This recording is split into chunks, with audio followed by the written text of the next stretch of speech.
Right.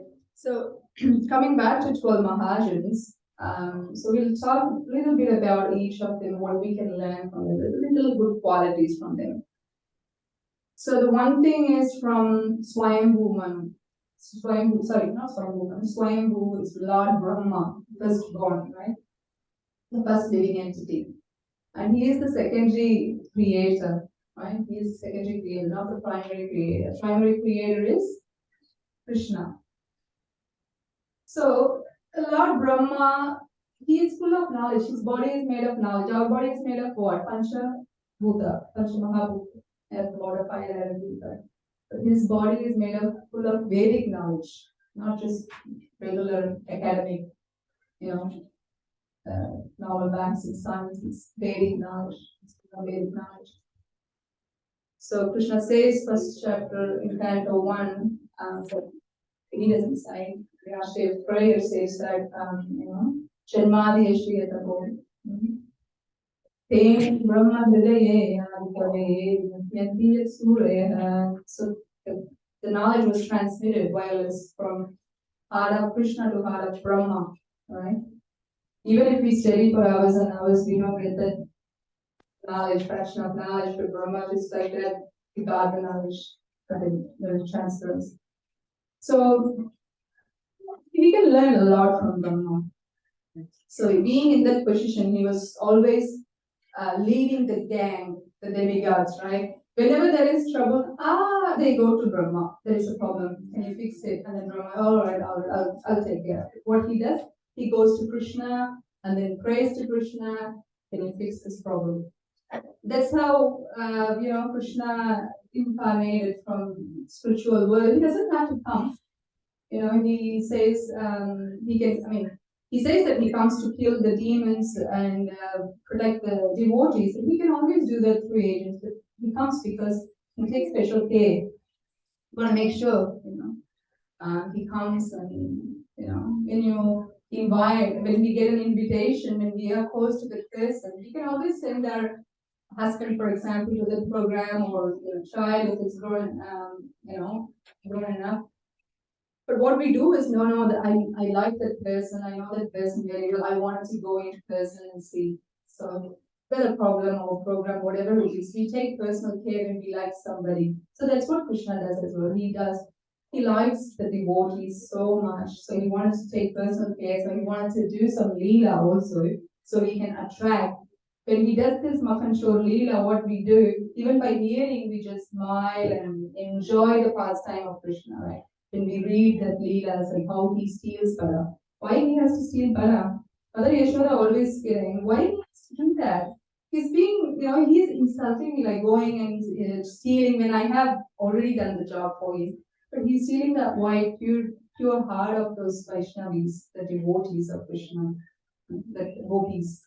So that's what he's doing. And they complain about it. But at the same time, when Mother Yashoda says, okay, I'm going to chastise Krishna next time he comes, not next time, because he's going to come back home. She says, when he come back home, I'm going to chastise him. Then the gopi says, no, don't do it. That's okay. That's fine. But because they love the acts of Krishna, even though they say that, but they like the naughtiness of Krishna. So then, we are coming back, we are distracted. We are coming back to Mahajans again. So Swayambhu Brahma is great, yet following his footsteps because he take the lead and guide the demigods in a perfect way to worship Krishna and go to Krishna, whatever the problem is. Sometimes, we do this Adhiga Prashangi, we say that means we do things on our own, not consulting with the acharyas or guru or senior Vaishnavas or senior leaders. We just think, I know everything, I'll do it. But then it comes out good or bad, that's not a case. So there is an etiquette we should follow. Then Narada Muni, we know, in previous life, Narada Muni actually to come to being a Narada Muni, he has to take previous lives in a different body. So in previous life, he was first life he was Gandharva, a very great singer and musician. And then later on, what he did was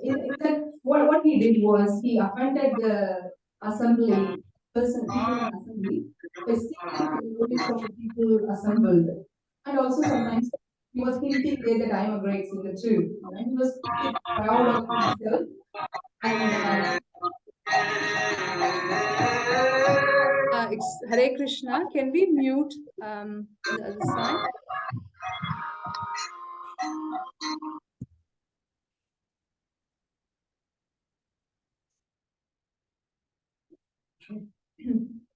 Sorry.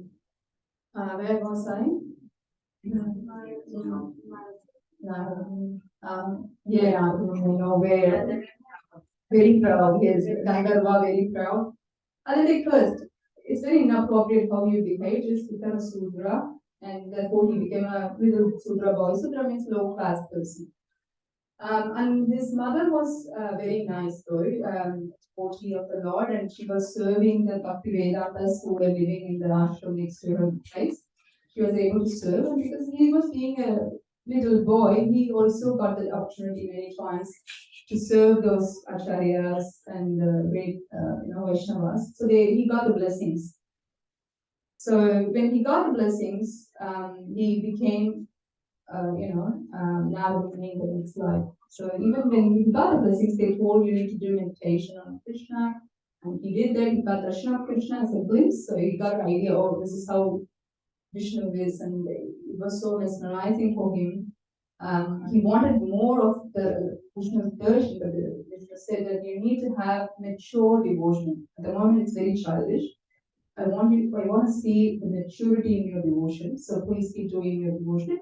After your life, you'll come back to me. Then he became Narada Muni. And then we all know how he is like a space traveler. He can travel anywhere, anytime he likes. And most of the time he goes to Vaikuntha Loka. And we say he makes trouble, but then at the end, and also always there are reasons why he does what he does. So we shouldn't question such acharyas. Then we come to Narada Muni and then to Swayambhu Narada Sambhu, Lord Shiva. Lord Shiva is a very humble person. And what he wears is just ashes and snakes as ornament, right? And Mother Parvati, wife, she's wearing a lot of jewelry, beautiful clothing and everything. And how do you feel your husband is wearing something that's not very appropriate? I have to tell my husband all the time, this person actually. Like if Shiva is wearing ashes, he's okay with that because that's his character. He doesn't want to change that. He respected who he was. And he is so humble that he drank poison for the demigods and they did the Chandramandan, right? And then so many things he took it on board, and he dealt with it. Like he's the protector of the ghosts. The evenings when the ghosts wander, he goes with them, and then he finds suitable body for the ghost because ghosts don't have proper body, gross body, only subtle body they have. So when they don't have gross body, how do they feel? They want to eat something. I want to eat rasagulla, but I can't touch and eat it. Right? How do you feel? Maybe rasagulla is not your favorite, but if it's your favorite food and you can't have it because you're sick or whatever, you feel so miserable. So this ghost, the experience of being a ghost is not great, right? Just by hearing itself, you can understand it. And then he gives them protection, and they are the followers of Lord Shiva. So then you can understand the position of Lord Shiva, how humble it is. It's not that he wanted to take up a big position. For us, most of us, at least, we think we want a good position. We want to be more popular. We wanted to be like a manager, a good title also. Even if the title is pretty bad, we say, can we change the title a little bit so that it reflects what I do? But with Lord Shiva, he doesn't care. Like he's just protecting the ashes because protecting the ghost because that is his service. Whatever the service that was given to him by the Lord, he just does it. When he was asked to drink poison, Mother Parvati was also okay with it because she knew the power of Lord Shiva, so she was okay with it. It's fine. When Lord Shiva asked permission from Mother Parvati, see, the service has come up. Sometimes we get the service when we ask for Parvati, can I do this? So we're like, nah, you can't do it. I need you for this and that. And she was like, no, you can do it. That's fine. So this is Shiva. And then we have Kumara, poor as they always wanted to remain 4-year-old because they knew the material world, the sense gratification, the topmost we see, the sexual experience is the topmost. So when someone grows up, that's what they will be entangled into. So Kumaras don't want to, engage in those sort of activities. So they want to remain as 4-year-old. So that's their choice. And they're great Vaishnavas as well. And we should be following them. It's not like we have to be 4-year or anything like that, but we need to follow in their footsteps of what they do. And Kapila Muni already told you how he gives transcendental knowledge to his own mother. And that's what we should be doing as well. We should be giving the transcendental knowledge. When we hear something good, we should share it with our loved ones, or friends and family. And Kumara, Kapilo, Manu. Manu is Swayambhuva Manu, father of Mother Devahuti. He raised the daughter so nicely. She was just so chaste. When she was married to Padamuni, who was living in a forest, he was a page. He doesn't have a palace or anything. It was like just a small hermitage. He was fine with it. So that's how humble she was. And she did so many service to Kardama Muni. So Kardama Muni can do service to the Lord. He was doing yajna only most of the time. Those days, in that Kali Yuga, in that stairways, mostly you do yajna. That's the service. That's a, what do you say? That's an activity that you do, like a dharma, yuga dharma. And she was fully engaged in serving him, not even worshipping the Lord, not asking about the transcendental knowledge. Once Sadamuni left, he got retired and he said, that's enough family life, I'm going to leave. Now, son will take it. This is the Varnashram Dharma also. Varnashram Dharma means they do Brahmacharyam for the first 25 years and then they do Grahastha for the next 40 years, like 25 to 40, like 50. And then they take Vanaprastha ashram, that is that go to forest and why. Forest in the sense they go on pilgrimage, they go to wife, meet the grown-up son. It was assumed in those Vedic days when you have higher piety, you get son as a child. So that means the son, Putra. Putra means who, Putra, I think who is a hellish planet, name of the hellish planet. Prayati means delivering, one who delivers one from the hellish planet. So Putra means who delivers the parents or ancestors, forefathers from the that hellish planet who. So that is Putra. And that's what fathers do. When the son is grown enough, good enough to take care of the mother, he would leave. But before that, father and mother would leave the house and go on pilgrimage and give all the transcendental, take all transcendental knowledge from the sages living in those pilgrimage area. They come back home after some time, and the father will leave the mother, that his husband would leave the wife, and he will take sannyas. Now, who will take care of the mother? Son will take care. That's what Kardama Muni planned as well. So Devahuti was taken care, started, Kapila Muni started to take care of Devahuti. So he didn't go to the job, a big job, to earn a lot of money to satisfy the mother. What he did instead, he transcendental knowledge. That's another reason also, because she was so inquisitive. She was so worried that, Kardama Muni is such a great devotee. I should have asked or gain the transcendental knowledge from him. I was so engaged. I was so much busy in engaging with service for him, but I never asked him why he does what he does and what I should do service to Krishna. I never learned from him, so I feel miserable. What do I do? Then Kapila Muni opened up, and then he started to give all this transcendental knowledge about how the baby is conceived from the day one, getting entering into semen. Excuse me. That's the canto we are going through on Srimad Bhagavatam on morning classes in the temple. If you're anyone interested, you can share the link. You can join via Zoom also on Saturday, Sunday morning, 7:30. The classes live here, face to face. But during the weekdays, the classes are on Zoom. If you're interested, you can register yourself for that. So we are learning Canto 3, where Kapila Muni is teaching Devahuti all these factors. How the child is conceived from day one through semen, and then becoming an embryo, and then how the bodily parts are formed, and what the consciousness of the child. When you study those factors, you'll be like, oh, really? This is amazing. And we start to realize that how badly we are wasting our time, right? We will realize that. Even practicing devotees as well, we do waste our time in other things, non-productive things. Productive things means, so you do whatever you have to do as a householder, that's fine. But again, if you're working, or if you're driving, you can always listen to kirtan or classes, right? It's not that hard. And when you're cooking, you can put a lecture on. If you go to YouTube, if you just type Srimad Bhagavatam class, ISKCON class, you get hundreds and thousands of classes. So you can just hear those classes and you do what you're doing continuously in the bathroom, going to the toilet. It's fine. Some people say, oh, it's very pure Bhagavad Gita, I don't want to touch it. Once I become pure, I'll touch it. Do you think you'll become pure? You will never become pure. I should only talk about myself. I will never become pure if I have to wait for that long. The purification starts when we start reading it, that heart. And other thing also, eating. What we are eating is more important as well. Ahara Suddha Manashuddha. What you eat is what you are. We hear this all the time.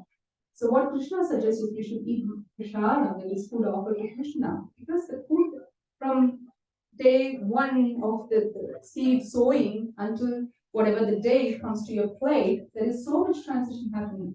So many people involved, so many miserable things happening. We have indirectly killed some pesticide or hurt somebody. Hurting also bad, right? Verbally or mentally.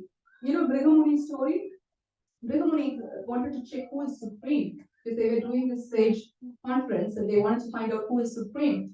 That time, Brihamuni was saying, okay, I'll go check it out and come back and report it. When he did that, first went to Brahma and then he was offending Brahma mentally.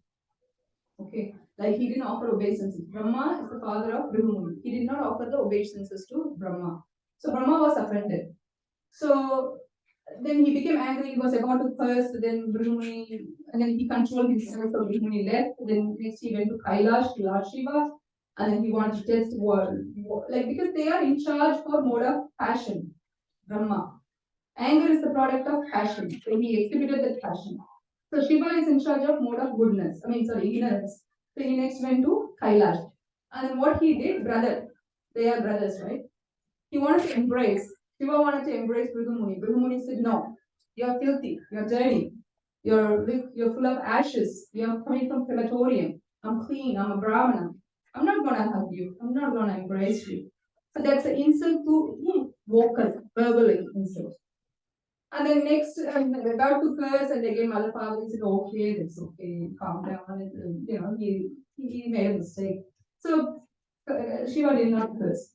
Next, he went to Lord Svetadvip, where Lord Vishnu is on Yoga Nidra, and Mother Laxmi Devi was massaging the lotus feet of Vishnu. So what he did, he went and kicked the chest of Lord Vishnu. That was physical offense. So if you see the degree of offense, the most abominable offense that one could do is physical offense. The first is mental, the next is vocal, and then physical. We should avoid that also. Brahmani only wanted to experiment how everyone reacts, and Vishnu said, "Oh, Brahmana, I'm sorry that my chest is so hard. You must have got hurt. Give me your feet. I'll massage both of your feet." Laxmi Devi was not happy about it. And Shastra says that's why she cursed Brahmanas to be poor always. So generally speaking, poor. In India we see the Brahmanas are poor. But that's fine as well. Poor means you have more time to worship Krishna. There is too much to manage if you have. Okay, so now I stop here. We do Gaura Arati. And if any questions you can ask me privately. Thank you very much. Hare Krishna.